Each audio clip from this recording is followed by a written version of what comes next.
Surah Alaq is a Meccan surah, so it was revealed very early on in the Prophet ﷺ's message and his prophethood. And the reason for revelation of the first 5 ayahs is different from the reason the rest of the surah was revealed. So we know that different surahs were not revealed all in one go all the time.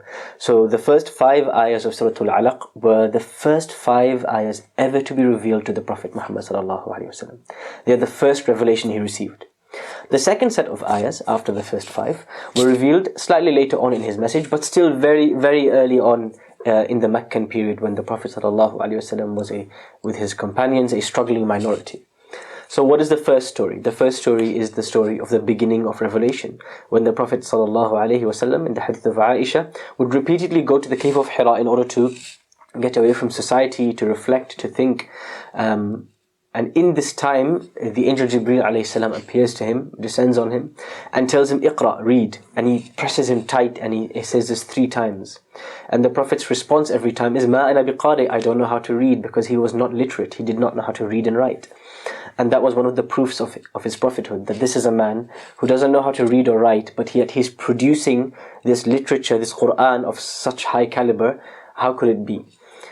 So then Jibreel alayhi salam tells him, "Iqra bismi rabbika alladhi khalaq." Read in the name of your master or your Lord who created. خَلَقَ الْإِنسَانَ مِنْ عَلَقٍ, created human beings from a small clot. And so that's the context in which these first five ayahs were revealed. The second part of the surah have a different context, which is the context, corrected in Jami' Tirmidhi, the context of Abu Jahl. Now Abu Jahl is a man by the name of Amr ibn Hisham, who is one of the greatest, biggest enemies of the Prophet ﷺ. And so one day he passes by Muhammad ﷺ praying salah next to the Maqam of Ibrahim. If you've ever been to the Kaaba or Mecca, you know that there's a place called the Maqam of Ibrahim right next to the Kaaba, where the Prophet Muhammad ﷺ was praying. So Abu Jahl remarks to him, Ya Muhammad, alam anhaka an hadha, oh Muhammad, didn't I stop you from doing this? Didn't I tell you you're not allowed to do this prayer thing that you do?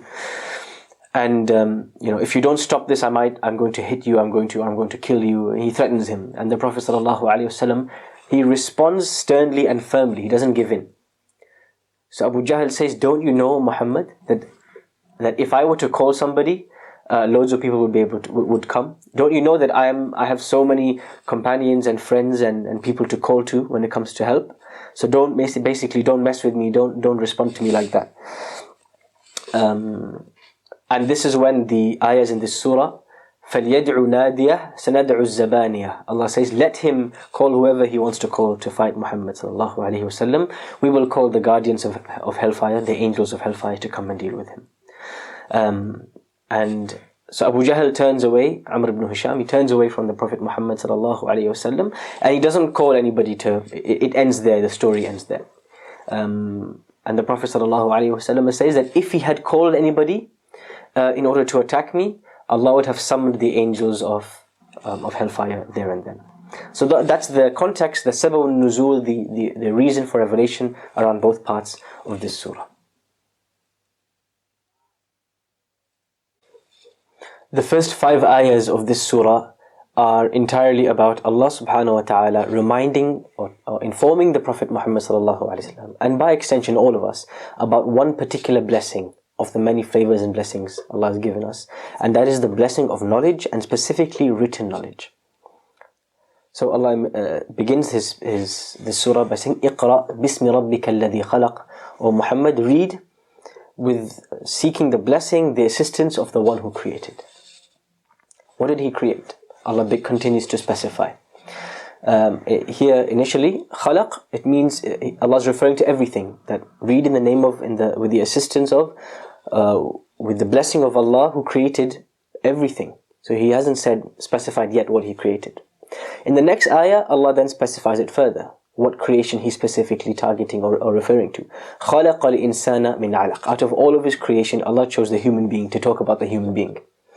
Because Allah mentions in the Quran, وَفِي أَنفُسِكُمْ أَفَلَا تُبْصِرُونَ, there are so many signs to reflect on and ponder on, even just within the human body. So Allah points to this great creation, this amazing, profound creation of His.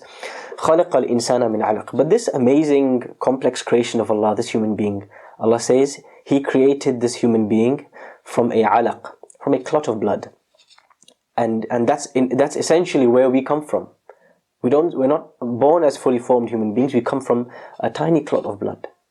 So this statement from Allah makes us humble and have some humility to know that we were nothing, and Allah is the one that shaped us and formed us in this beautiful complex process to make us human beings.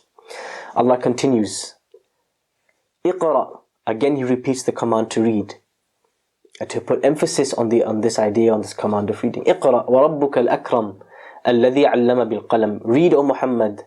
But this time Allah clarifies that this command is not coming from a fearful Lord who wants to dominate you, O Muhammad.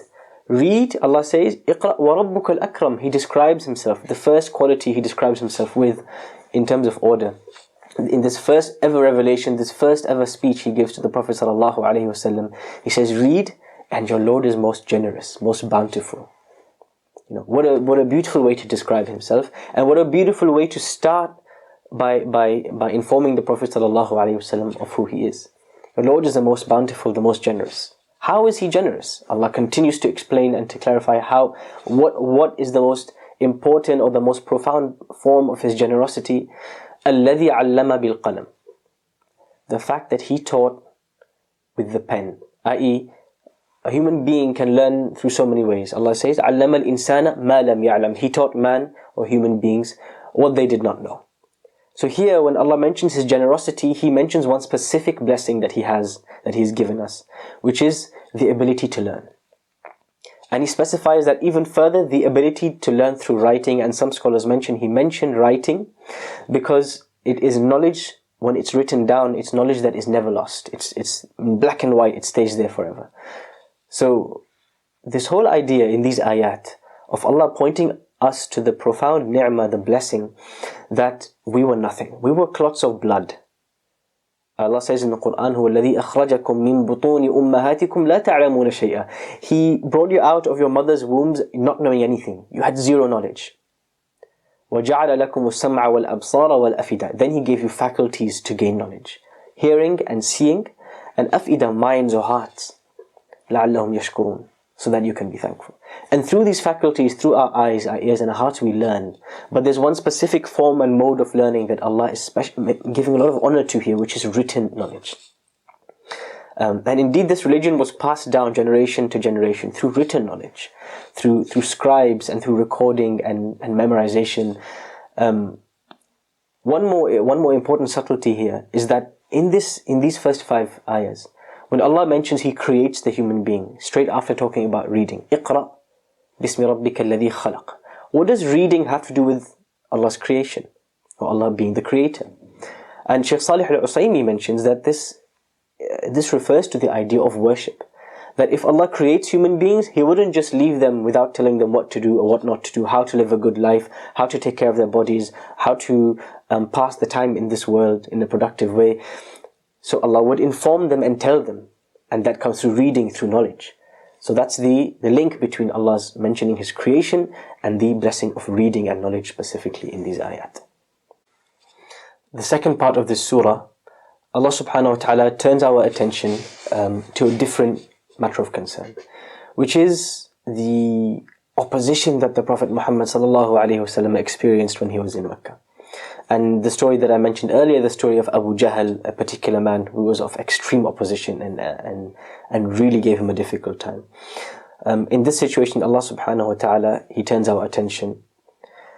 Allah says, كَلَّا إِنَّ الْإِنسَانَ لَا يَطْغَى. Allah says, no. The human being is or can be rebellious, can be oppressive. أَن رَآهُ اسْتَغْنَى. And why would a human being rebel against Allah? Why would they oppose Allah or Allah's Messenger? It's because أَن رَآهُ اسْتَغْنَى. Have you seen that they have istighna? Istighna in the Arabic language is to think that that you don't need anybody. You are needless. And the meaning here is that Abu Jahl, the reason of his rebellion and his attacks on the Prophet ﷺ, one of the reasons was his wealth and his riches, and he thought he doesn't need a God or a prophet or a religion or anything else to regulate him, that he had enough. Inna ila rabbika ruj'a. Allah turns his attention and begins to speak to Abu Jahl. So he stops talking in the third person and Allah begins to talk in the second person. He says, you.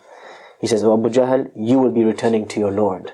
Don't forget that. And now the tone of the surah begins to be more harsh and more of a warning towards Abu Jahl and people similar to him who oppose Islam in any way, shape or form, that they will return to Allah and they will be questioned.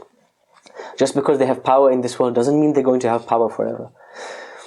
أَرَأَيْتَ الَّذِي يَنْهَى. Allah then turns us to the specific situation in which the Prophet ﷺ was stopped from salah. He was stopped and not allowed to pray salah, and he was threatened over this by Abu Jahl.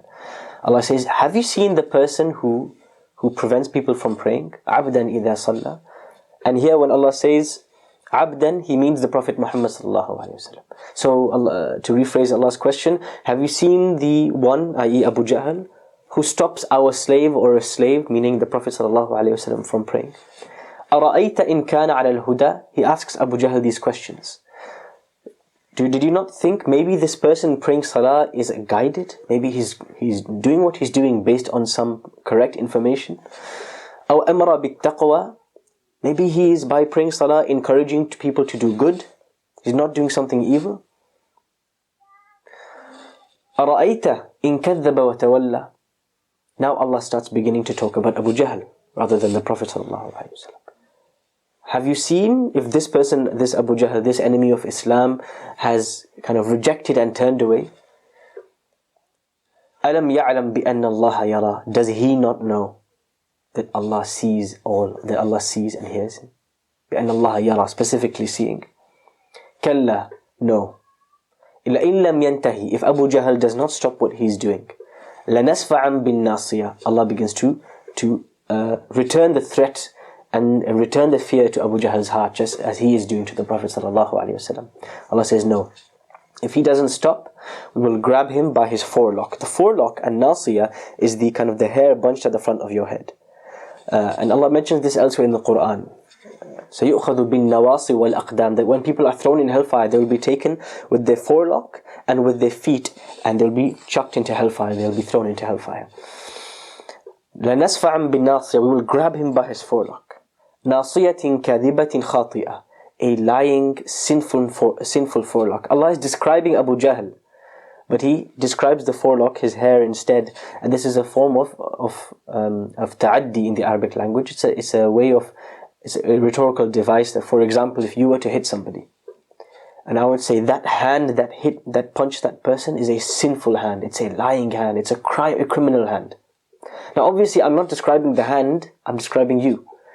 So this is a form of emphasis and kind of severity in the language. نَاصِيَةٍ كَاذِبَةٍ خَاطِئَةٍ فَلْيَدْعُ نَادِيَهُ. Allah then says, in response to Abu Jahl saying to the Prophet ﷺ that, oh Muhammad, if you pray, I'll call my friends and my comrades and we're going to come and we're going to deal with you. Allah says, let him call whoever he wants to call. سَنَدْعُ الزَّبَانِيَةِ. We will call the guardians of hellfire who are responsible for punishment, and they will come and deal with him straight away. So once Allah has said this to Abu Jahl and then spoken about Abu Jahl, now Allah finally, in the last ayah of this surah, He turns to the Prophet ﷺ. He says, كَلَّا لَا تُطِعْهُ وَاسْجُدَ وَاقْتَرِبْ. O Muhammad, don't obey him. No, don't obey him. Don't listen to him. Ignore him. You do sujood, you prostrate in front of Allah and come close to him. You وَاسْجُدَ وَاقْتَرِبْ. The question arises, why did Allah mention sujood? Why didn't He say, Salli waqtarib, pray salah and come close to Allah? Why did He mention sujood, the position where you put your head on the floor? The scholars say, Shaykh Salih al-Usaymi mentions that this is because, as the Prophet ﷺ said in an authentic hadith, أَقْرَبُ مَا يَكُونُ الْعَبْدُ إِلَى رَبِّهِ وَهُوَ سَاجِدٌ. That the closest a person can be to Allah is when they are in this position of sujood. So a person should, if you're in sujood, if you're in that position, you should do a lot of dua in that position. That's what's mentioned in the hadith. And so we understand from this that Allah subhanahu wa ta'ala tells the Prophet sallallahu alaihi wasallam, don't bother with his insults, don't bother with his opposition, don't bother with his enmity. You continue doing what you're doing, and specifically fall down, put your head on the floor and submit to Allah, and He will be your helper and He will be your aider against the oppressors, against the enemies, against people who give you a tough time. An important thing to mention is that this last ayah of the surah is an ayah of sujood. It's an ayah of sujood al-tilawa, according to Imam al-Shafi'i, which is that it's an ayah that once you recite this ayah, you should go into sujood, you should go into prostration. And you should say, there are particular du'as that you can say in sujood al-tilawa. Now, here are a few points of reflection on this surah. The first one is, think about the knowledge that you and I have, the information we've learnt. Do we really value the things that we've learnt through seeing, hearing, reading? Do we act on that knowledge? And also, what if Allah took away our eyes or our ability to understand, our minds, if Allah took away our ears? How that would limit us in being able to learn and understand. Knowledge is what Allah gave Adam alayhi salam, the Prophet Adam alayhi salam, and differentiated him from all his other creations. Allah said, وَعَلَّمَ آدَمَ الْأَسْمَاءَ كُلَّهَا. Allah taught Adam all the names of everything. ثُمَّ عَرَضَهُمْ عَلَى الْمَلَائِكَةِ. Then he presented it to the angels. And so the angels fell down in sujood to him. He was honored by knowledge. So knowledge, having the right knowledge, and acting on that knowledge and being productive with what we learn is something that raises our status and is something that we are honored by as human beings. That's the first thing to understand. The second thing is the specific importance given to writing. Many of you may be watching this video, but you may not be taking notes. And our Prophet, and in an athar, so in a narration by one of the Prophet's companions, it is narrated that one of them said, قَيِّدُ الْعِلْمَ بِالْكِتَابَةِ, that knowledge should be captured and stored by writing. So this is something that we should try and get in the habit of doing. The next point, a point for reflection and a question really to all of us is the story of Abu Jahl and the story of how he opposed the Prophet ﷺ. It's not something that only happened in that day and age. Even till today, there are so many people that hate Islam. And they oppose Muslims. And they want Muslims to stop praying salah. And specifically there are examples of the Christchurch attacker who came into a masjid and gunned down a load of Muslims. He didn't want them to pray salah.